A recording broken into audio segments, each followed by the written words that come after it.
This is RedPubPod. a podcast RedPubPod. from Red Hog Publications. RedPubPod. Welcome to a podcast for readers about writers. This is RedPubPod. I'm Richard Eller, and joining me today as co-host is our editor-in-chief, Robert Knight. Hello there, everybody out there in podcast land. This is RedPubPod. And our guest for today has written an incredible book that we are now getting out to the public called In the Shadow of the Clock, The History of the Square, Statesville, North Carolina, 1790 to 1990. It's Mr. Steve Hill. Welcome. That's Dr. Steve. Oh, I'm sorry, Dr. Steve. It is actually Steve. Oh, okay. Plain old Steve. Steve. Okay. All right, we're getting informal today. Well, Steve, thank you for coming. Thank you. And tell me about how this book happened, because it is an incredible study of downtown Statesville. Wow, thanks. I have been a lover of history all my life, and I was fortunate to have had parents and grandparents who passed along family stories and tales as I was growing up. I was also fortunate to have elementary and high school teachers in the public school system of North Carolina who were able to sprinkle healthy doses of local history into the North Carolina history curriculum and even the U.S. history curriculum. That had an early impact on me. The community college system, if it weren't for the community college system, I probably would have not gone to college. I was first in the family to go to college. I went to Mitchell Community College. Actually, the first year it was Mitchell Private College, and met up with some fascinating historians there. I don't know if you guys would remember Oscar Stradley. He was quite an outstanding professor of history at Mitchell, as well as Lewis Brown, Steve Herman, Colonel Joseph Pickett, and they really stoked the fire within me to continue working on research, local history research. I'm a firm believer that local history is really important, and it takes a lot of local history to make up the big history picture. So this book is one of those small puzzle pieces in our country's larger puzzle. I've always been a collector over the years. Started collecting when I was a kid, rocks in the backyard, postage stamps. I'd go to the mailbox and pull postage stamps off the letters, and then I got tired of that and collected pennies, Lincoln pennies, trying to get a penny for every date. And that kind of expanded into paper collectibles, postcards, advertising pieces, photographs. And by the time I got my driver's license and was able to get out and hit the flea markets and the yard sales and the estate sales, I was off and running. So anything related to my hometown, my home county, I tried to latch on to. Over the years, it kind of, I guess, got out of hand, and it grew into what is now called the Statesville Historical Collection. I'd invite anybody passing through Statesville to stop by the storefront in downtown Statesville and look at the collection. I don't call it a museum. It's not a museum, because museum has a place for everything. Everything's labeled and everything is so formal. This is a real informal collection of memorabilia, everything from signs to, you name it. Lots of photographs, thousands of photographs. So, and it's even though, as Robert said, it focuses on a small part of the world, Statesville, North Carolina. Most people who come in are able to find at least something that they can associate with. They can look at the old automobile section and look at the old cars and the car dealerships and the neon signs, and the old. They can look at the diners. They can look at the movie theaters and what's showing on the movies, and I think it can help just about anybody who is over 50 years old or so, 40 or 50 years old, reminisce about the way things used to be in their hometown, whether it was in New York or wherever. And for the younger kids, it allows them to see some things that they missed out on, and I think that's important too. So when kids come, I do a lot of school groups, and when kids come through, a couple of things I tell them: everybody needs to be a collector. So find something you like to collect, because it teaches you so many skills, everything from organization. But the biggest thing it teaches you is how to research and how to do history. And every kid needs to do that. I absolutely agree about the collecting thing, because being a collector myself I've got a house full of books and comic books and this kind of stuff. It kind of does teach you those skills. But also, too, it kind of helps you mark the passing of time, in the nostalgia of looking at old advertisements and looking at, old photographs of cars. You've got a photograph in the book of an old bus that is on page 120, Statesville Motor Coach Company. Yeah. And it's a GMC. And it just, it's one of those flat-nosed buses, what we used to call them. And, it lets me take a look at something that I swear when I was a kid I saw, but I really didn't take much note of. But now it kind of tickles something in my memory, when I see it. And the book is just chock full of these kind of photographs of times gone by that you wake up one day and you're, 60 years old, and you've got this collection of stuff that marks that passage of time. So collecting can also do that. Yeah, I think it's a form of research, because when you're collecting something and you see it, you think, well, how did this fit into society in general, or what was its purpose?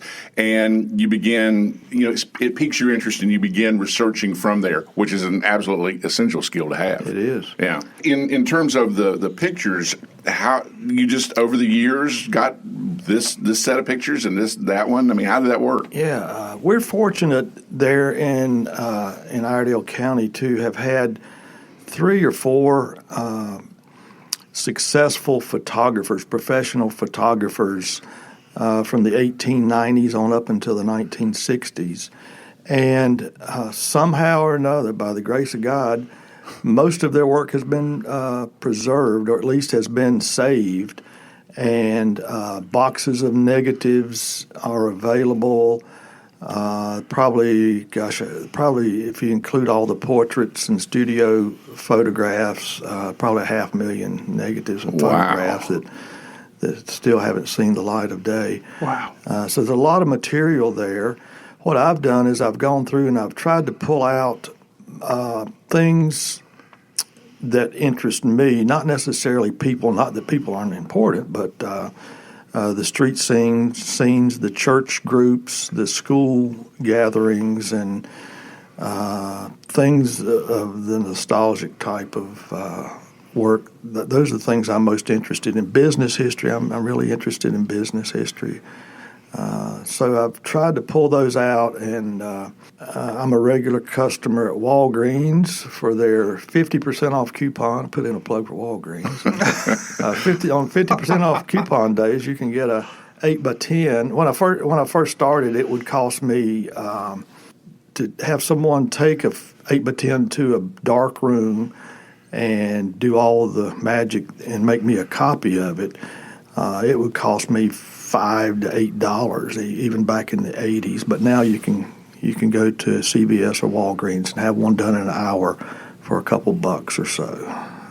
So technology helps that. It really has. Yeah, you can buy flatbed scanners now to take to your home that you can put the negatives in and scan the negative, and Photoshop software like that will reverse it and give you a digital version of the photograph. Yep, that's exactly right. One day, not too awful long ago, a guy brought in a cardboard box with, it looked like window panes in it, like 8x10 window panes, and you could hold them up to the light and you can see some things on there. So, like you say, Robert, old glass. Put those on the glass negatives. Yeah. Put those on your scanner and switch it to negative mode, and boom, the quality is equal to anything you could take today on your cell phone. We were very fortunate when we were working on the Hickory 150th anniversary book that we got some glass negatives. Yeah. And we're able to utilize that same thing. And there, what was the hotel that burned?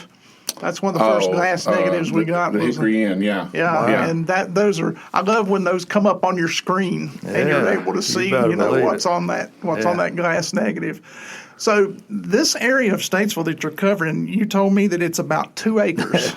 Probably 2 acres. It's like you think about a square, a typical square in a town. When Statesville was laid out, the streets were the 2 main streets were 100 feet wide. And it's a pretty big thoroughfare. That's a pretty big thoroughfare for that time. Someone said that that's the minimum it would take to turn a horse and wagon around in the middle of the street without doing a 3-point turn, which makes sense. But a 3-point turn would be kind of tough for a horse. It would be back up. Yeah. Back up, Jack. This horse don't go in reverse, does it? And but probably he goes in reverse. You just don't want to be back there when he does. Yeah, right. That's a tricky horse. If it does.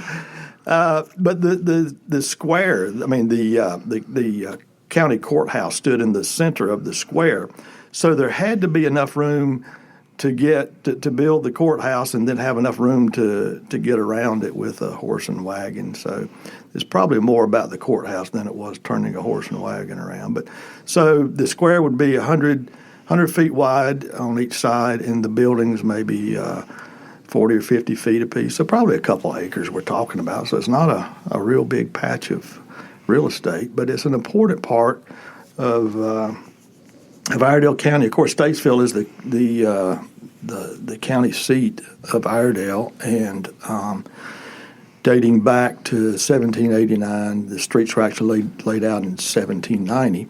That's how I came up with the 1790 to 1990. I stopped at 1990 because when you get beyond that, I guess there's too many people who know what happened, and too many opinions. That's right. It's kind of like when I first started collecting. I didn't collect anything beyond the year I was born. So I wanted everything before 1954. And as I got older, I said, well, these 60s things are pretty cool. So I would collect 1960s things. Now I'm up to the 1990s. In the collection, and I guess someday it'll keep on going if I keep on going. Yeah, there was a time that I used to think 1990 was just 10 years ago. Yeah, really. Now... Well, when you're in the present, you don't think about how fleeting some of that stuff is, that you'll never see some of these scenes again. Yeah. But then when you get 10, 20, 30 years beyond it, you go, wow, the 1980s was an interesting time that we don't see much of anymore. My God, those clothes they wore in the 1970s. Yeah. Well, and everything comes back again. That's right. Yeah. I'm holding on to my bell-bottom blue jeans. But so I got much a leisure suit somewhere. Oh, gee. So much happened in that little square, especially about the civic life, but just people in general in Statesville, right? Yeah, it was the center of social activity, business activity, political activity. It was in the early days. It was where political parties posted their colors. They posted the flag for the president they were supporting, and it would stay up for a while. Then somebody else would put up their candidate. It was being the courthouse. It's where a lot of property was sold on the courthouse steps for people who didn't or couldn't pay their taxes. And unfortunately, it's the place where a lot of slaves were sold on the courthouse steps as well. When I do my walking tour with groups, I talk a little bit about that, but I tell people that the salt of many tears lies underneath the pavement that we're standing on from the slaves that were sold, sometimes individually, sometimes as entire families. So that kind of activity took place there. It was the place where the street preachers went. They could always find a crowd. It was the place where the snake oil salesman would set up their table and make a few sales before skedaddling out of town. It's a place where Tom Dooley got tried. I mean, with the courthouse there. I mean, all that commotion that went along with that. Yeah, actually, he was like, oh gosh, maybe 50 feet. The jail was 50 or maybe 75 feet from the square where he was held for 2 years during his trial. He was convicted once, and he appealed, and he was convicted a second time, but it took 2 years to do all that with the most beloved lawyer in the state, Governor Zebulon Vance. But Zebulon Vance couldn't get him off. So, so he was right there on the square. And then one morning, I think it was May 1st, 1868, they loaded him up, made a rare left turn on the square, which was forbidden for many years. You couldn't make a left turn on the square, but I guess if you're hauling Tom Dooley to the gallows, that was okay. Guy who turned out to be a folk hero in a lot of ways. Yeah, and the rest of that is history, of course. Hang down your head. Right, yeah. And cry.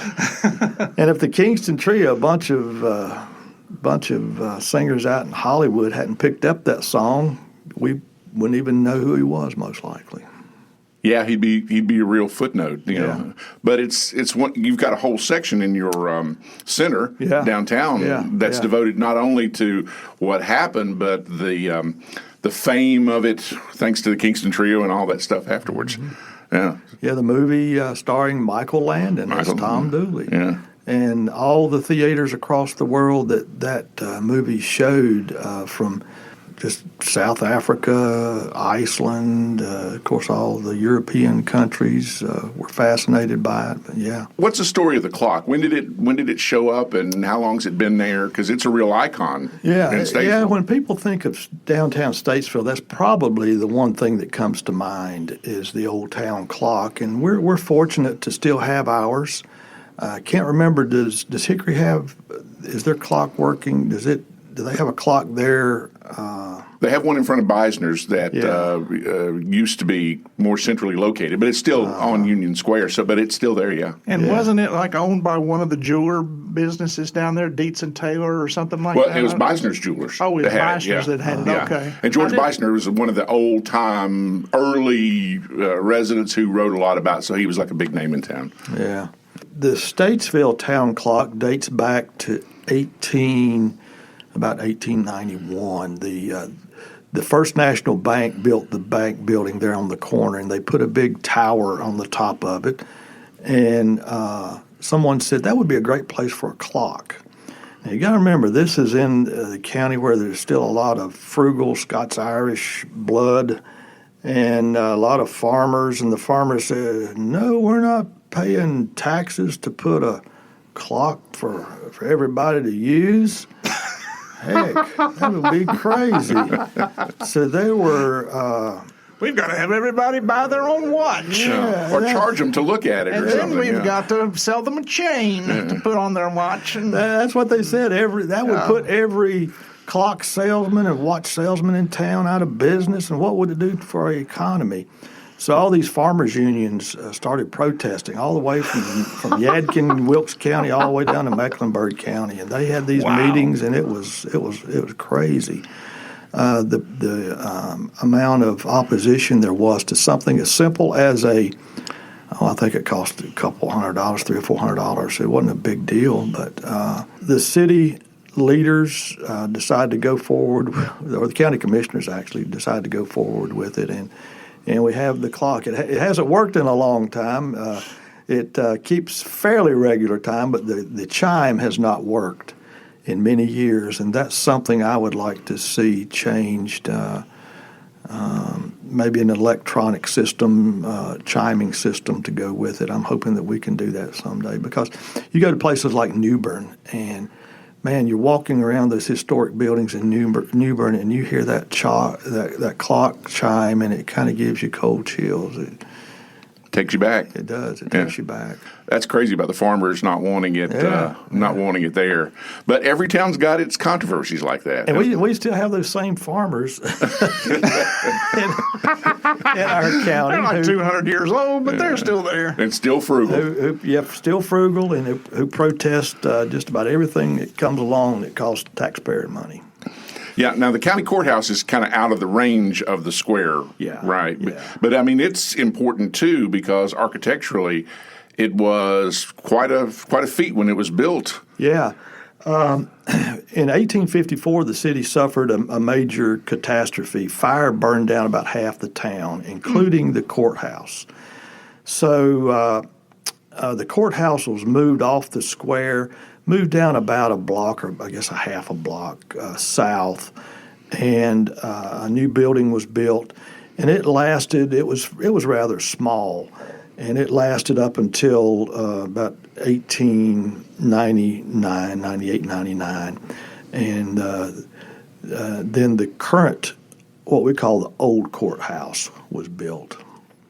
Bricks made on site and all that. Yeah, and it was kind of a, if you look at, what's the county down, Albemarle. Oh. But their courthouse is almost identical. So the federal government had, I guess, a common blueprint that they built these types of buildings. Well, the ones still around tend to take on that kind of turn-of-the-century sort of look, that you still see. Yeah. How would you characterize downtown Statesville these days? It seems to be still pretty vibrant. Yeah, we suffered a lot during the 1980s and 90s. Like a lot of small towns, the main shopping area moved to the outskirts of town with the shopping malls and the strip malls and that kind of thing. Yeah, you had a mall down there off, was it Broad Street? Yes, yes. And it was like the late 60s, early 70s when that area really started developing out there. And it left downtown Statesville behind. We lost J.C. Penney, we lost Belk, we lost Woolworth, Spain Hours, and some of the larger national chains. They all moved out to what we now call the small mall, but it was the mall, Signal Hill Mall, and it was a great place to shop. But it really changed the landscape of downtown. For many years, we had lots of empty buildings. But on the upside, it did allow small-time businesses to move into some of those places, and small family businesses moved in, and they thrived. But the big guys, if you wanted to go to Belk, you had to go to the mall or to Hickory Mall. A lot of people in Statesville, was it Hickory Mall out on 64 on the west side of town? Is that Catawba Mall. Yeah. It's the contemporary with Signal Hill. Yeah. And then, of course, Valley Hills after that. And now the pendulum has swung the other way, and downtowns are becoming more vibrant. And look at Hickory, man. During COVID, I would go up downtown. I'd choose a different town every week during the lockdown when you couldn't be around people, and I would just go and just out in the open air and just walk around town. And a couple of times Hickory came back around, so I was able to do Hickory and Newton, all the surrounding towns. But that was an interesting thing to do. When we first got our driver's licenses in the late 1970s, we used to go to Statesville all the time to go to Signal Hill Mall. It was just a different place to go. And then years after that, JR's tobacco became a place for us to go and get cigars and used books and remainder books. And there was a used paperback store in downtown called Mary Mac's Used Paperbacks that we used to go hit that place up too. So we spent a lot of time when we were younger going to Statesville.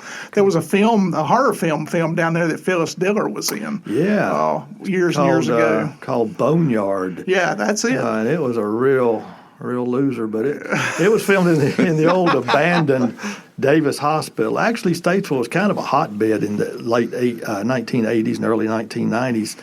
There was some kind of labor dispute out in California, so they farmed out a lot of the B-level or lower-level made-for-TV movies to North Carolina, and Statesville was able to get in on some of those.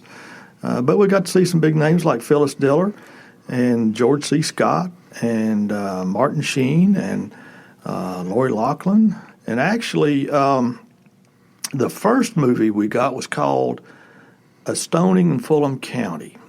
And it was about the Amish people up in Pennsylvania, but it was filmed in northern Iredell County with a lot of farms, and they brought in the Amish buggies and that kind of thing. But one of the actors in that movie was a young Brad Pitt. Oh. It was Brad Pitt's first credited movie role. He had been an extra in some movies, but had never really had his name attached to a movie. At that time, had been on TV, so everybody knew his name and knew who he was, and that kind of thing. But old Brad Pitt has roamed the square of Statesville. And you've got some memorabilia Yeah. in your center that talks about some of these movies, right? Yeah. I mean, you cover about everything in there. Just a little bit of everything, anything. And that reminds me, for those of you out there listening, this is a kind of focused edition of RedPubPod. We're talking about a local town just a few minutes, what is it, west or east? East of Hickory. The book is located, or you can get the book from Steve at his center. He will have it for sale there. It's about 300 pages. It's $40. You can also get it at redhawkpublications.com. We've got them in stock and we're shipping daily. Are you going to have any special events or anything like that for your book? Yeah, we're going to have kind of I guess you'd call it a book signing. I've never signed books before, but it seems kind of foreign. But hey, it's better than signing checks. Yeah. I guess so.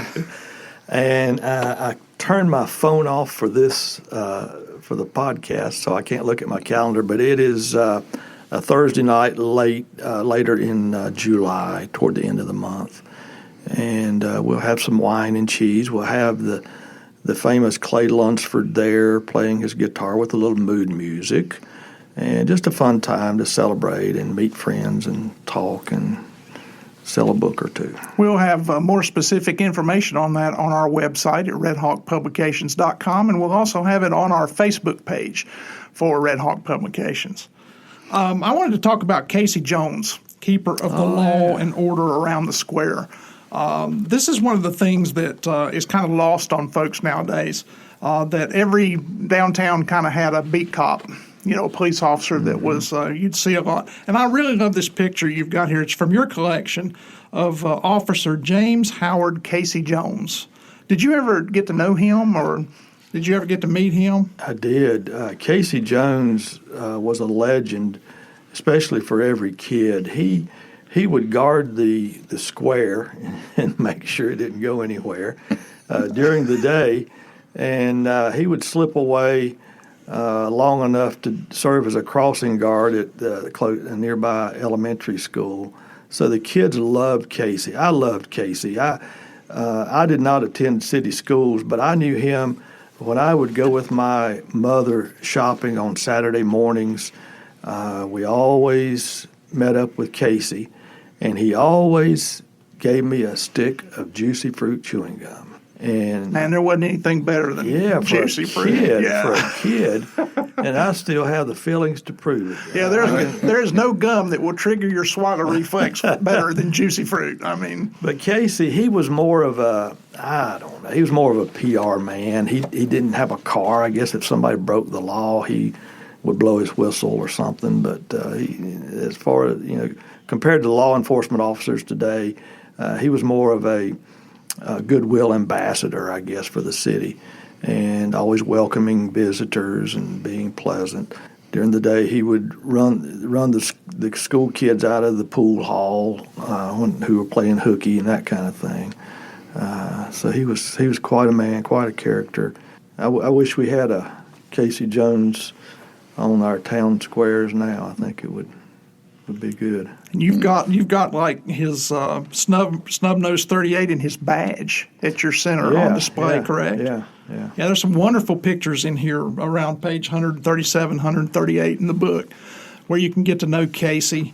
And because Steve has put this in order according to linearity from 1790 to 1990, and every page is chock full of text and photographs. Yeah, lots of photographs. Yeah, wonderful stuff. And it's printed in color. So where the photographs are in color, they are presented in color. And sometimes you wouldn't think that. Job. You know, I mean, you've got this one, look at 154, more or less a current shot. I guess it's 1990 or so with the kind of cars. But there's also color shots that go back to, that looks like an early 50s automobile. Yeah, we had one photographer who must have sprung for a roll of color film in 1954. And I don't know when color film came out, but it couldn't have been too long before that. But because there's like 16 color photographs in his collection. And that was about it. But the ones he took, they were really good photographs. And I noticed in your layout that you maintained, sepia tones and things like that on photographs where they were available. Yeah. So it's got a really, really nice presentation of antiquity to it. But the photographs reproduced very, very well in the printing. They did. And thank you for that, because your work, your staff has been so great to work with. And this book, I've never published a book before. Heck, I just sat down during COVID and collected some photographs and some notes and started writing. And you guys have been so helpful. Robert is the master punctuation guy. That it'd been 60 years since I'd studied punctuation, but he was able to salvage the project. Yeah. But you had all the hard stuff done. So this is one of those things where the collaboration is lopsided, because you had most of it done, and it was just a few tweaks here and there, but to get things where they needed to be and how they needed to be. And we look forward to doing another volume of 1790 through 2010 or something like that in the future. maybe someone to step forward and do that. Well, other than me. No. The vast majority of your pictures aren't published. I mean, you got a lot in here, probably 400 we at one time? Yeah, I think probably so. But you still got so many more that tell a whole lot of other stories. Yeah. Oh, yeah. When I do a program for a civic group, one of my programs is every photo has a story. The old timers who come to my place every day, and we sit around the table and we talk history, and we will take a photograph or a topic for the day, and we will research it, and we will try to look at that photograph and tell as many things about it as we can. If it's somebody that we think someone may know, we'll contact that person and try to get some information. If it's an event, we'll go through the newspapers and try to find out what was going on at the time. But we try to capture the what's going on in just about every photograph, and I think that's important to do. And please, those of you listening, I hope you'll go to your family scrapbook, and you will go and you will turn every photograph over and write everything you know about that photograph down while you can, because Absolutely. If you wait till tomorrow, it won't happen. And don't put Grandma. Write her name. Give her a name, yeah. 100 years from now. Whose grandma are we talking about? That's right. They may not know Granny. Well, Statesville's really a crossroads town. I mean, you got two interstates that go there now, and it always has been, right? Yeah, it has been. Yeah, back in the early days, anybody traveling pretty much from the eastern area, Wilmington, Edenton, down that way, heading out to the Indian lands, they would have to come through there. And same is true north and south. We've got 77 going north and south, and we're just fortunate that they crossed right there in the dadgum center of the county. Yeah, pretty much by design, but you also had the railroad come through there. I mean, all kinds of things. Yeah. So, you have stories of Charlotte broadcast coming up there to be a part of that. I mean, so many different things happen there. Yeah. Well, don't let the word history in the title of the book scare you, for those who don't like history, because I'm definitely not a historian. And it's written not on a textbook level, but more on a conversational level. That's the only way I know to write. And something else about this book that is really interesting. If you are a budding writer out there, and you're working on a novel, and you're working on short stories, and you want a place that you can put forth an atmosphere or a sense of place in your writing, a book like this is a marvelous repository for that, because it, first of all, it spans 200 years. Second of all, you've got hundreds of pictures that you can use as description, wherever you've placed your story or wherever you've placed your novel. Statesville is kind of like an every town.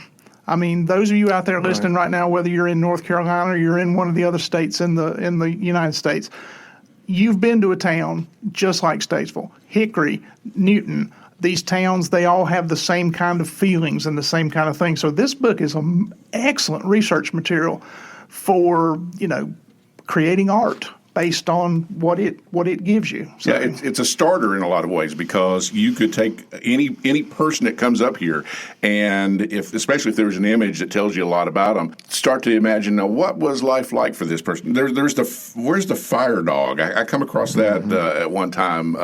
Even if you want to talk about the animals, there's plenty that went on there that you could use. And then we didn't even talk about the greased pole contest. Pole, yeah. Stick a $1 bill or a $5 bill or a silver dollar on top of a telephone pole, cover it with chicken grease, and you've got a public event. Let the guy, you got a party. You could tell there weren't any video games back then. So. Well, that's what a lot of people talk about in those old days. You made your own fun. And, yeah, had to. And Statesville isn't every town, but it's kind of more than that, because most towns don't have this kind of repository. Oh, that's definitely a positive. Yeah. That you have given your time and your expertise to put something like this together in your center. Well, hopefully it will be valuable to city planners, event planners who might be looking for some interesting and fun things to do to create interest in their areas. Talk about the grease pole, the parades, and every parade had a theme or a scheme, and we had some really good schemers and promoters that came up with some really wild things that could be replicated today, I think, and would be a lot of fun. So if you're out there listening and your job is to bring excitement into your town, this may be a place for you to get a few ideas. I would love to see some local politicians try to go up a greased pole. Maybe we could schedule one of those. Yeah, I'd pay for that. Well, because there's so many things that went on in this town. I mean, you had a lot of promoters that were bringing, as troops came through, they made a stop in Statesville. It was a stop along the way for acting groups and singers and all kinds of people. Yeah. Sure was. I thank you for doing this book, because you have given Statesville a real gift. And I want to say one thing about, you were talking about your writing, that it is, I think, much more accessible to people than writing from a erudite historian point of view.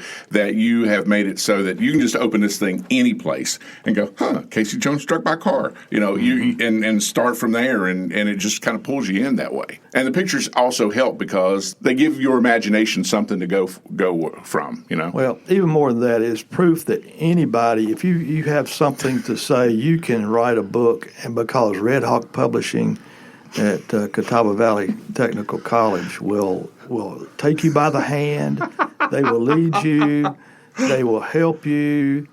Richard and Robert and Patty, I just can't thank y'all enough for all that you've done. Oh, we're very honored to do it. It was a lot of fun. Like I say, there's been a lot of projects we've done that haven't been fun, but this is one that was actually so well done and so much done for us that it was a joy to do. And again, what a piece of product it is. There's nothing in our catalog like it. So we're very, very happy to have it. And we can tell you're a history guy because you referred to us by our old name, Catawba Valley Technical College. Oh, what I say?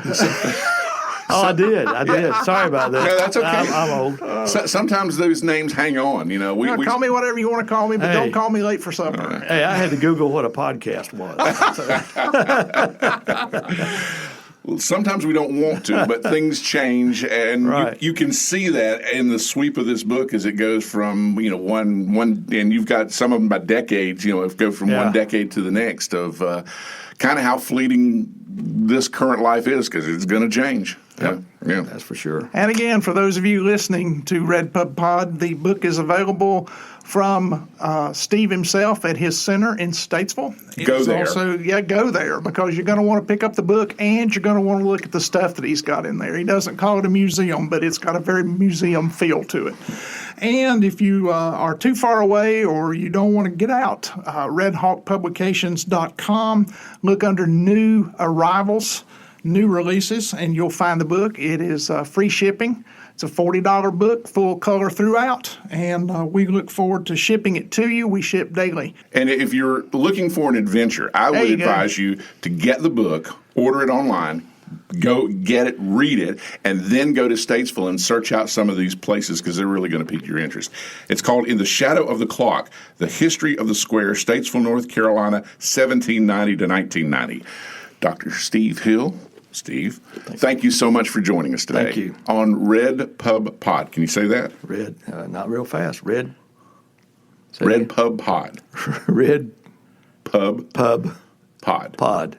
Okay. RedPubPod. RedPubPod. From the plush welded studios at Catawba Valley Community College, we bid you adieu. Farewell.